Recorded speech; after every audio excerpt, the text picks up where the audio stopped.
रउआ देख सकतन जा मेरा बहिनिया का बनैले बड़ी एक बार सनीचर रहल है तारा वाला खातिर देखी का बनैले बानी मखनी बनैले बानी खीरा बा दे अचार बा आर वाला कितना माने के प्यारा से खाना खा के ले लिया तारा वाला खिया दी हम सनीचर के सतुई में के लिट्टी खाई के मखनी खाई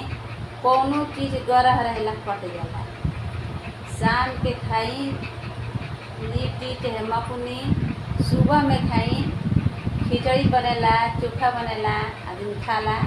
तो शनिचर शनि देव के गरह कटेला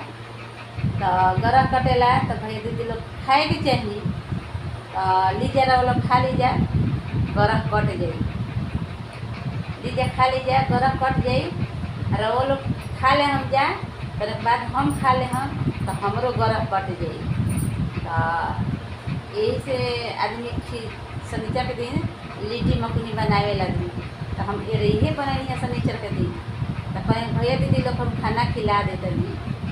तो गरह कट जाए रो लोग के हमरो गरह कट जाए तो दीदी भैया लोग सपोर्ट कर दें जा अपने बहनिया के सपोर्ट कर दें जा लाइक करम जा कमेंट करम जा सब्सक्राइबर करम जा सपोर्ट करम जा हर वीडियो में हमारा से सपोर्ट मांगा तनी हमारे वीडियो से सपोर्ट देने जाइए।